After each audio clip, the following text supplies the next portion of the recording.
ఆ పక్షుల జీవన విధానం చాలా ప్రత్యేకమైంది. వారందరూ ప్రకృతిని, ముఖ్యంగా జీవనాధారమైన సూర్యభగవానుణ్ణి గాఢంగా ఆరాధించేవారు. వారి దినచర్య సూర్యోదయంతో మొదలైనప్పటికీ వారి అసలైన భోజన సమయం అర్ధరాత్రి మాత్రమే. పెద్ద పక్షులన్నీ పగలంతా కఠినమైన ఉపవాసముండి రాత్రి 12 గంటలు దాటిన తర్వాతే ఆకాశంలో చుక్కల కాంతిలో తమ ఇంటి ముందు చిన్న పొయ్యి వెలిగించుకుని ప్రశాంతంగా వంట చేసుకుని తినేవి. ఈ నియమం పట్ల వారికి అపారమైన గౌరవం ఉంది. అయితే ఎదుగుతున్న పిల్లలకు ఈ కఠిన నియమం నుండి మినహాయింపుండేది.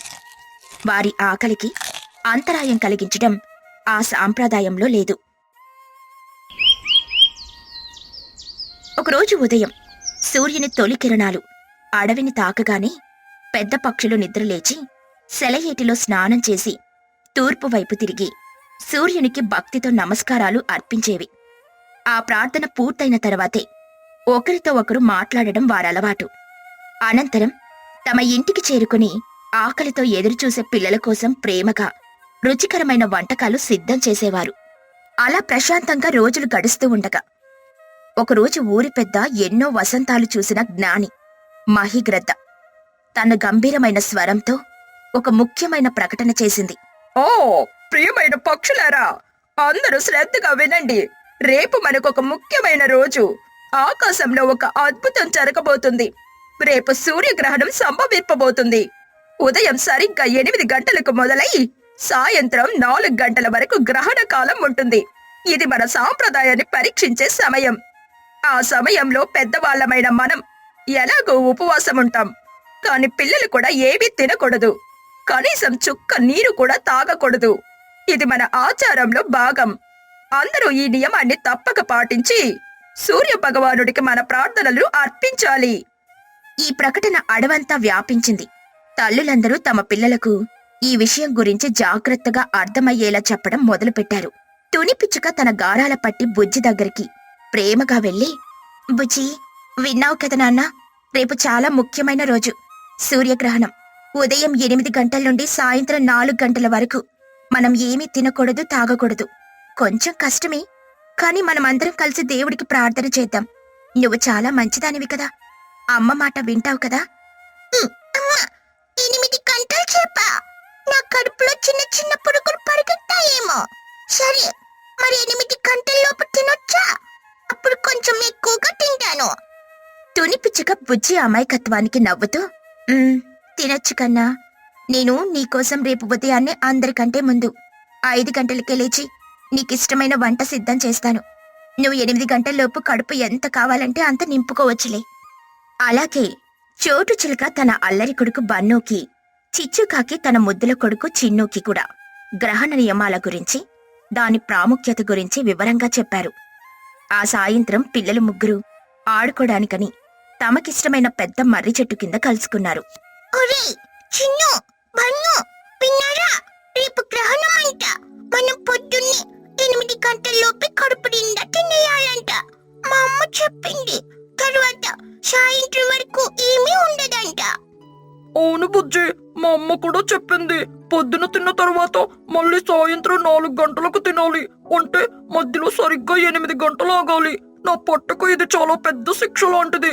తలుచుకుంటేనే నా కడుపులో గడబిడ మొదలవుతుంది. కానీ తప్పదు కదా. ఏంట్రా నువ్వా అబ్బాయి వై ఉండే ఒక చిన్న ఉపవాసానికి ఎంతలా భయపడతావేంటే? నేను ఆకలిని ఒక చిన్న పెట్టెలో పెట్టి తాళం వేయగలను. నా సంకల్ప బలం ముందు ఆకలంట. అది నా దగ్గరికి రావాలంటేనే భయపడుతుంది. నేను ఆకలికి సులభంగా తట్టుకోగలను, మీలా బలహీనంగా కాదు. అర్థమైందా? చిన్నుకాకి వెటకారంగా నవ్వుతూ, ఓహో, సంకల్ప బలంగారా. మొన్న మధ్యాహ్నం మీ అమ్మ వంట చేయడం కొంచెం ఆలస్యమైతే, అమ్మో ఆకలి ఆకలి, నా కడుపు కాలిపోతుంది అని ఇల్లంతా గోల చేసింది నువ్వే కదా. అప్పుడు నీ సంకల్ప బలం ఏ పెట్టెలో పెట్టి తాళం వేశావు? బన్ను చిలుక కొంచెం తడబడి కవర్ చేసుకుంటూ, అది అది అది వేరే విషయం రా. అది మా అమ్మ ప్రేమను పరీక్షించడానికి అలా చేశాను. నా మీద తనకి ఎంత ప్రేమ ఉందో తెలుసుకోవాలి కదా. రేపు చూడు, నా నిగ్రహ శక్తి ఏంటో మీకే తెలుస్తుంది. మీరిద్దరూ ఆకలి ఆకలి అని ఏడుస్తుంటే నేను మీకు ధైర్యం చెబుతాను.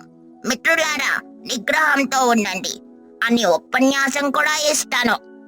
బుజ్జి పిచ్చుక ఆశ్చర్యంగా, నిజంగానా బన్ను? నీకు అస్సలు ఆకలేదా? నాకైతే కొంచెం సేపు తినకపోతే కడుపులో ఒక పెద్ద సంగీత కచేరీ మొదలవుతుంది. గుర్ర్ గుర్రని రకరకాల శబ్దాలు వస్తాయి. అవి బలహీనుల కడుపులో వచ్చే శబ్దాలు. నా కడుపు చాలా క్రమశిక్షణ గలది. నేను చెప్పినట్టు తింటుంది. అది నా అనుమతి లేకుండా చిన్న శబ్దం కూడా చేయదు. కావాలంటే పందెం కాద్దాం. రేపు సాయంత్రం 4 గంటల వరకు మనలో ఎవరు ముందు ఆకలని కానీ ఆకలికి సంబంధించిన ఏ చిన్న మాట అయినా మాట్లాడతారో వాళ్ళు ఓడిపోయినట్టు. ఓడిన వాళ్ళు మిగతా ఇద్దరికి వారం రోజుల పాటు తమ ఇంట్లో నుంచి రుచికరమైన పళ్ళు తెచ్చివ్వాలి. ఏమంటారు? నాకు సరే, పందెం ఖాయం. రేపు నీ సంకల్ప బలం ఎంత గొప్పదో మేము చూస్తాంలే, బలవంతుడా. సరే, నేను కూడా ఒప్పుకుంటున్నాను. ఆ రోజు రాత్రి గడిచింది. మరుసటి రోజు ఉదయం తల్లులు చెప్పినట్టే 5 గంటలకే లేచి తమ పిల్లల కోసం ఎంతో ఇష్టంగా వంటకాలు చేశారు. పిల్లలు 8 గంటల్లోపే ఇంకా కడుపులో చోటు లేదు అనేంత వరకు భోజనం చేసి గ్రహణానికి సిద్ధమయ్యారు. గ్రహణం నెమ్మదిగా మొదలైంది. పగలంతా నెమ్మదిగా ఒక వింతైన బూడిద రంగు చీకటి ఆవరించింది. పక్షుల కిలకల రావాలు తగ్గాయి. అడవి నిశ్శబ్దంగా మారింది. పెద్ద పక్షులన్నీ ఒకచోట చేరి చెట్టు కొమ్మల మీద కూర్చుని పాత కథలు, ముచ్చట్లు చెప్పుకుంటూ కాలం గడుపుతున్నాయి. నాకు గుర్తొచ్చింది. నా చిన్నప్పుడు కూడా ఇలాగే ఒక పెద్ద గ్రహణం వచ్చింది. అప్పుడు మా అమ్మమ్మ చెప్పేది, గ్రహణ సమయంలో మనం చేసే ప్రార్థనలకు ఎక్కువ శక్తి ఉంటుందని. అవును చిచ్చు, మన పూర్వీకులు చెప్పిన ప్రతి ఆచారంలోనూ ఒక అర్థం ఉంటుంది. ఈ ఉపవాసం మన శరీరానికి, మనసుకి కూడా మంచిది. పిల్లల ముగ్గురు ఉత్సాహంగా దాగుడు మూతలు, పరుగు పందెం వంటి ఆటలాడారు. కాని సమయం గడిచే కొద్దీ వారిలోని శక్తి తగ్గడం మొదలైంది. సమయం మధ్యాహ్నం 12 గంటలైంది. బన్ను కడుపులో ఏదో తెలియని సంచలనం మొదలైంది. ఉదయం తిన్న పూరీలన్నీ అప్పుడే అరిగిపోయినట్టు అనిపించింది. కాని పందెం గుర్తొచ్చి తన పరువు పోతుందని బయటకు చెప్పలేదు. ముఖం గంభీరంగా పెట్టి ఏం తెలియనట్టు ఆకాశం వైపు చూస్తూ కూర్చున్నాడు. సమయం 2 గంటలు కావస్తోంది. ఇప్పుడు బన్ను ఆకలిని తట్టుకోవడం చాలా కష్టంగా మారింది. వాడి కడుపులో నుంచి చిన్నగా గుర్ర్ గుర్ర్ అనే శబ్దం స్పష్టంగా రావడం మొదలైంది. వాడి ఇబ్బందిని బుజ్జి, చిన్ను ఎప్పట్నుండో గమనిస్తున్నారు. మెల్లగా బన్ను దగ్గరికి వెళ్లారు. బుజ్జి పిచ్చుక ఎంతో ఆప్యాయంగా నటిస్తూ, ఏంట్రా బన్నుక, అలా ఉన్నావు? నీ ముఖం ఏదోలా ఉంది. ఆకలేస్తుందా? బన్ను చిలుక కంగారుగా, కోపంగా, లేదు, నాకెందుకు ఆకలేస్తుంది? నేను నీకు చెప్పానా ఆకలేస్తున్నాని? ఈ గ్రహణం వెళ్తుడు కొంచెం వెంటగా ఉంది కదా, అందుకే కళ్ళు తిరుగుతున్నట్టుంది అంతే. ఓ ప్రాణి నటుడు, నీ మాటల్లో అబద్ధం, నీ మొహంలో ఆకలి, 2 హెచ్డి క్వాలిటీలో స్పష్టంగా కనిపిస్తున్నాయి. నీ కడుపు చాలా క్రమశిక్షణ గలది అన్నావు కదా, మరి లోపల ఎవరో డప్పు కొడుతున్నట్టు అంత పెద్ద శబ్దాలు వస్తున్నాయేంటి?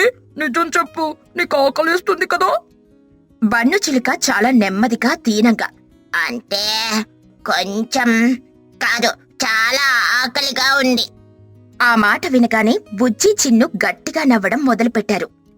ఓహో, సంకల్ప బలం గారు, ఆకలిని లాకర్లో పెట్టి తాళం వేస్తానన్న వీరుడు ఇప్పుడేమంటున్నారు? నీ ఉపన్యాసం కోసం మేము ఎదురు చూస్తున్నాం. అవునరా పండుగ, మాకు ధైర్యం చెప్తానని అన్నావు కదా, ఇప్పుడు నీకే మా ధైర్యం కావాల్సినట్టుంది. పాపం. సరేరా, ఒప్పుకుంటున్నాను. నాకు చాలా ఆకలిగా ఉంది, తల తిరిగిపోతుంది. పందెంలో నేను ఓడిపోయాను. మీ ఇద్దరికి వారం కాదు 10 రోజులు పళ్ళు తెచ్చిస్తాను. దయచేసి ఇప్పుడు నన్ను ఆట పట్టించడం ఆపండిరా. వాడి దీనమైన ముఖం చూసి బుజ్జి, చిన్నులకు జాలి వేసింది. వారు నవ్వడం ఆపేశారు. సోరేలేరా, మేం సరదాగా ఉన్నాం, బాధపడకు. ఇంకొంచెం సేపు ఓపిక పట్టు. 4 గంటలు కావస్తుంది. చూడు, సూర్యుడు మళ్ళీ బయటకొస్తున్నాడు. సాయంత్రం 4 గంటలకు గ్రహణం పూర్తిగా వీడింది. సూర్యుడు మళ్లీ తన పూర్తి ప్రకాశంతో కనిపించాడు. అడవి మళ్లీ వెలుగుతో నిండిపోయింది. అందరూ తమ ఇళ్లకు వెళ్లి గంగాజలం చల్లి ఇల్లంతా శుభ్రం చేసుకున్నారు. తల్లులు వెంటనే వంట మొదలుపెట్టి వేడివేడిగా రుచికరమైన భోజనం వడ్డించారు. ఇక పిల్లలు ముగ్గురు పోటీపడి మరీ తిన్నారు. బన్ను అయితే తన జీవితంలో ఎప్పుడూ తిననంత వేగంగా ఎక్కువగా తిన్నాడు. వాడిని చూసి బుజ్జి, చిన్ను మళ్లీ ముసిముసిగా నవ్వుకున్నారు. ఆ రోజు రాత్రైంది. గడియారంలో 12 గంటలు కొట్టింది. పెద్ద పక్షులన్నీ నెమ్మదిగా బయటకొచ్చి చిన్న పొయ్యిలు వెలిగించి తమ కోసం వంట చేసుకోవడం మొదలుపెట్టాయి. ఆకాశంలో చుక్కల కింద, చల్లటి గాలిలో, ప్రశాంతమైన వాతావరణంలో తమ ఉపవాసాన్ని విరమించి వారు భోజనం చేస్తుంటే ఆ దృశ్యం వారి సంస్కృతికి, వారి నిగ్రహానికి అద్దం పట్టింది. బన్ను తన గూటిలో నుండి ఆ దృశ్యాన్ని చూస్తూ పగలు తాను ప్రదర్శించిన గర్వానికి సిగ్గుపడి నిజమైన నిగ్రహమంటే గొప్పలు చెప్పుకోవడం కాదని, మౌనంగా ఆచరించడమని ఆ రోజు అర్థం చేసుకున్నాడు. పిచ్చుక ఇంటి పనులతో సతమతమైపోతుంది. రాత్రి గిన్నెలు తోమాలి, బట్టలు ఉతకాలి, మధ్యాహ్నానికి వంట చేయాలి. కాని బుజ్జి పిచ్చుక మాత్రం తన గదిలో మంచం మీద అటూ ఇటూ దొర్లుతూ పైకప్పు మీదున్న బల్లి తన భవిష్యత్తు గురించి ఏమి ఆలోచిస్తుందా అని తీవ్రంగా విశ్లేషిస్తోంది. బుజ్జి, ఓ బుజ్జి, మహారాణి గారు, ఒక్కసారి మీ బంగారు పాదాలను ఇటు మోపగలరా తల్లి? బుజ్జి పిచ్చుకకు ఆ పిలుపు వినబడగానే వాళ్ళమ్మ ఏం పని చెబుతుందోనని వెంటనే కళ్ళు మూసుకొని పద్మాసనం వేసి శ్వాస మీద ధ్యానం పెట్టినట్టుగా నటించడం మొదలుపెట్టింది. తుని పిచ్చుక కూతురు నుండి సమాధానం రాకపోవడంతో దీని నాటకాలకు ఒక ఆస్కార్ అవార్డివ్వాలని తన మనసులో అనుకుంటూ విసుక్కుంటూ బుజ్జి పిచ్చుక గదిలోకి వచ్చింది. అక్కడ బుజ్జి ఒక యోగిలా ధ్యాన ముద్రలో ఉండడం చూసి ఆశ్చర్యపోతుంది. ఏంటి ఇది కొత్త నాటకం? ఏమైనా కొత్త యోగాసనం కనిపెట్టావా ఏంటి? లేపదా, ముందు నీ గది చూడు ఎలా ఉందో. పుస్తకాలన్నీ నేల మీద, బట్టలన్నీ మంచం మీద. నిన్న రాత్రి ఎక్కడేదైనా సుడిగాలి వచ్చి వెళ్ళిందా అన్నట్టుంది. అచ్చం ఒక దొంగలు పడిన ఇల్లులా ఉంది. ముందిదంతా సర్దు. అమ్మా, శాంతిజు, ఈ విశ్వంలో ప్రతిదీ దాని సహజ స్థితిలో ఉండడానికి ఇష్టపడుతుంది. నీవు దీనిని చిందరవందర అంటున్నావు. ఇక్కడ పడి ఉన్న ప్రతి పుస్తకం జ్ఞానానికి ఒక ఆధారం. ఇప్పుడు శుభ్రం చేస్తే ఒక అద్భుతమైన కళాఖండాన్ని నాశనం చేసినట్టు అవుతుంది. ఈ పాపం నాకు అంటకట్టకమ్మా. తుడి పిచ్చుకకి కూతురి మాటలకు నవ్వాలో ఏడవాలో, చేతికందిన చీపులతో 4 దెబ్బలు వెయ్యాలో అర్థం కాలేదు. అమ్మో, నీతో నేను చచ్చిపోతున్నాను. కనీసం బయటకు వెళ్లి దుకాణం నుండి కొన్ని కూరగాయలన్నా తీసుకునిరా, వంట చేయాలి. అలాగేనమ్మా, మన ఇంటికి కావలసిన కూరగాయలు తీసుకొని వస్తాను. ఈ రోజు మన వంటగది తాజా కూరగాయల సువాసనతో కుమకుమలాడటం ఖాయం. అలా చెప్పి గదిలో నుండి బయటకు పరిగెత్తబోయింది. కాని గుమ్మం దగ్గరే ఆగి ఆకాశం వైపు చూస్తూ ముఖం ఆందోళనగా పెట్టింది. ఏమైంది? ఇప్పుడు ఆకాశంలో ఏం కళాఖండం కనబడింది? అమ్మా, ప్రమాదం. ఈ రోజు సూర్యుడి నుండి అత్యంత ప్రమాదకరమైన కిరణాలు భూమి వైపు దూసుకొస్తాయని నేను నిన్న రాత్రి టీవీలో చూశాను. ఈ కిరణాలు నాలాంటి సున్నితమైన లేత చర్మమున్న నాపై పడితే చర్మం కమిలిపోయి రంగు తగ్గిపోతుందంట. ఓసి వేషాల దాడా, నీ డ్రామాలకు కొలతే లేదు. ఇదిగో ఈ గొడుగు తీసుకుని వెళ్ళు. దీనికి సూర్యుడి కిరణాలు పడవు. ఇక నువ్వు తొందరగా వెళ్ళు. అమ్మా, నీ అమ్మాయికత్వం చూస్తుంటే నాకు చాలా ఇస్తుంది. ఈ రోజు గాలి చాలా బలంగా వీస్తోందని వాతావరణం శాఖ వారు టీవీలో చెప్పారు. నేను ఈ కొడుకు తెరిస్తే గాలి నన్ను కొడుకుతో పాటు ఒక పారాచూట్ లా ఆకాశంలోకి ఎగరేసుకుని పోతుంది. అప్పుడు నేను ఏ పక్క ఊర్లోనో, పొరుగు రాష్ట్రంలోనో, లేదా ఏకంగా పాకిస్తాన్ లోనో పడతాను. నీ కూతురు తప్పిపోయిందని నువ్వు కంగారు పడాలి. పోలీసులు ఎతకాలి. పేపర్లో వార్తలు రావాలి. టీవీలో బ్రేకింగ్ న్యూస్ రావాలి. ఇంత చిన్న కూరగాయల కోసం ఇంత పెద్ద అంతర్జాతీయ సమస్య అవసరమా చెప్పు? బుజ్జి చెప్పిన దానికి తుని పిచ్చుక నోట మాట రాలేదు. బుజ్జి అంతటితో ఆగలేదు. అంతేకాదమ్మా, నేను ఇందాకే బయట చూశాను. చిన్నుకాకి పన్ను చిలుక బయట క్రికెట్ ఆడుతున్నారు. నేను ఇప్పుడు బయటకు వెళ్తే వాళ్ళు నన్ను బలవంతంగా ఆటకు పిలుస్తారు. సచిన్ టెండూల్కర్ తర్వాత అంత గొప్ప బ్యాట్స్మన్ నేనే అని వాళ్ళకు తెలుసు. స్నేహితుల ఒత్తిడికి తలొక్కి నేను ఆటకు వెళ్తే కూరగాయల సంగతి మర్చిపోతాను. అప్పుడు మనకు భోజనం ఉండదు. ఆకలితో మనం బాధపడాలి. చూసావా, నేను దుకాణానికి వెళ్ళకపోవడం వల్ల ఎన్ని అనాథాలు తప్పుతున్నాయో. నేను ఇంట్లో ఉండడమే దేశానికి క్షేమం. నా ఈ త్యాగాన్ని చరిత్ర ఎప్పటికీ గుర్తుంచుకుంటుంది. తుని పిచ్చుకకు తన కూతురి తెలివికి తల తిరిగిపోయింది. సరేలే మహాతల్లి, నువ్వింట్లోనే ఉండి దేశాన్ని రక్షించు. నేను వెళ్లి తెచ్చుకుంటాను. నీలాంటి త్యాగమూర్తులు ఇంట్లో ఉంటేనే దేశం సుభిక్షంగా ఉంటుంది అని చెప్పి సంచి తీసుకుని బయటకు వెళ్ళింది. బుజ్జి పిచ్చుక హాయిగా ఊపిరి పీల్చుకుని అమ్మను ఒప్పించడం ఎంత సులభం అని అనుకుంటూ మళ్లీ గదిలోకి వెళ్లి హాయిగా పడుకుంది. అలా సాయంత్రం అవుతుంది. బుజ్జి నిద్రలేచి వాళ్ళమ్మతో, అమ్మ, కొంచెం టీ ఇస్తావా? టీ తాగాలనుంది అని అంటుంది. అప్పుడే బుజ్జికి తన స్నేహితుడు బన్ను చిలుక గుర్తొచ్చాడు. పాపం, బన్ను అక్కడే ఆడుకుంటున్నాడేమో. వెళ్ళి వాడితో కాసేపు ఆడుకుని వస్తాను అని అనుకుంటూ వాళ్ళ ఇంటి వైపు బయలుదేరింది. ఇంతలో టీ తీసుకుని బుజ్జి గదిలోకి తుని వస్తుంది. అక్కడ బుజ్జి ఉండదు. దాంతో తునికి చాలా కోపం వస్తుంది. ఇది ఇంటికి రాని, అప్పుడు చెప్తాను దీని పని అని అనుకుంటుంది. బన్ను వాళ్ళ ఇంటి దగ్గరికి వెళ్లేసరికి అక్కడ చోటు చిలుక ఇంటి ముందున్న పెద్ద బియ్యం సంచులను ఎడ్ల బండి మీదకు ఎక్కిస్తూ కనిపిస్తుంది. ఆమె పాపం ఆ బరువైన సంచిని ఎత్తలేక చాలా ఇబ్బంది పడుతోంది. బుజ్జిని చూడగానే ఆమెకు ప్రాణం లేచి వచ్చినట్టయింది. బుజ్జి, వచ్చావా తల్లి? కరెక్ట్ సమయానికి వచ్చావు. కొంచెం సాయం చెయ్యమ్మా. ఈ ఆఖరి సంచిని బండి మీదకు ఎక్కించాలి. ఒక్కదాన్ని ఎత్తలేకపోతున్నాను. బుజ్జి ఆ సంచి వైపు చూసింది. అది తనకంటే రెండింతలు పెద్దగా ఉంది. అమ్మా, ఈ పని నా వల్ల కాదు అని మనసులో అనుకుంది. అయ్యో చోటు అత్త, నేను నీకు సాయం చేయకపోతే ఎలా? కానీ ఈ సంచిని చూస్తుంటే నాకు భయమేస్తోంది.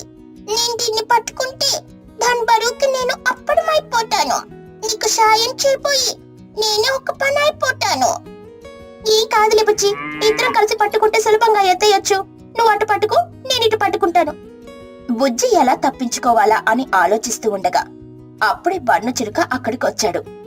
వాణ్ణి చూడగానే బుజ్జికి మెదడులో ఒక బల్బు వెలిగింది. అత్త, మనకు సాయం చేయడానికి మన ఊరి బాహుబలి వచ్చేసాడు చూడు. బన్ను ఉన్నాడు కదా, వాడొక్కడే ఈ సంచిని అవలీలగా ఎత్తేస్తాడు. వారికి ఇదొక లెక్కే కాదు. బన్ను చిలుక ఆ సంచిని చూసి, ఏంటే, నేనెత్తాలా? నా వల్ల కాదు, నా చేతులు నొప్పిగా ఉన్నాయి.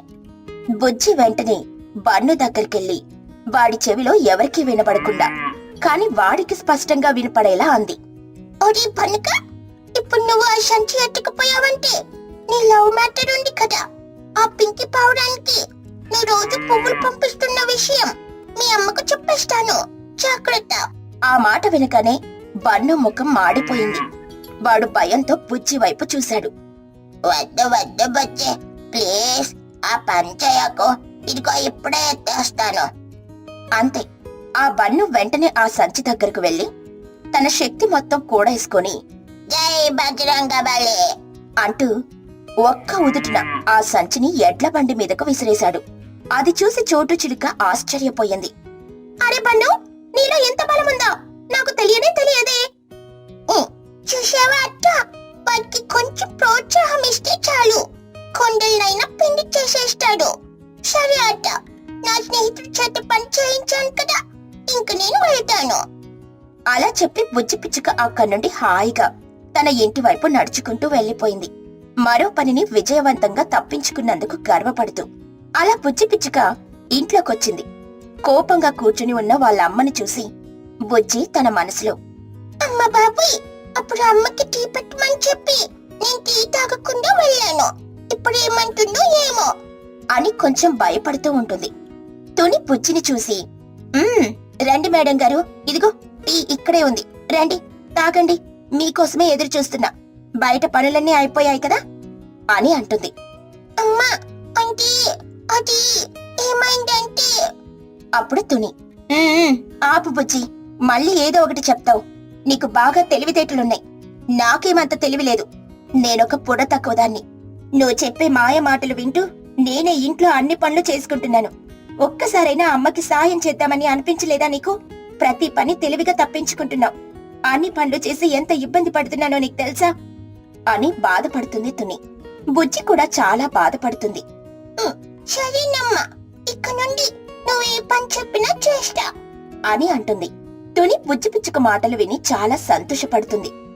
బుజ్జి, కొంచెం టీ పెట్టుకొని వస్తావా? ఇప్పటిదాకా నీతో మాట్లాడి తల పట్టేసింది అని అనగానే బుజ్జి తన మనసులో, అమ్మా ఇప్పుడే పని చెప్తుండేంటి? నేను ఇందాక పని చేస్తానని నార్మల్ గా అన్నాను. అమ్మ దాన్ని సీరియస్ గా తీసుకుంది. సరేలే, ఇప్పుడు టీ పట్టుకపోతే నాతో మళ్ళీ గొడవ పెట్టుకుంటుంది. ఎందుకు వచ్చిందిలే, వెళ్ళి టీ పెడతాం అని అనుకుని వెళ్లి టీ పెడుతుంది. బుజ్జి అలా వెళ్ళగానే తుని నవ్వుతూ, అమ్మయ్య, ఇది పని చేస్తుంది. లేదంటే నా ముందే తెలివితేటలు చూపిస్తుందా? దానికి అంత తెలివుంటే దాని కన్న తల్లిని నాకెంత తెలివుండాలి అని అనుకుంటుంది. అలా తుని బుజ్జి పిచ్చుక ముందు ఎమోషనల్ గా నటిస్తూ తన ఇంటి పనంతా బుజ్జి చేతనే చేయిస్తుంది.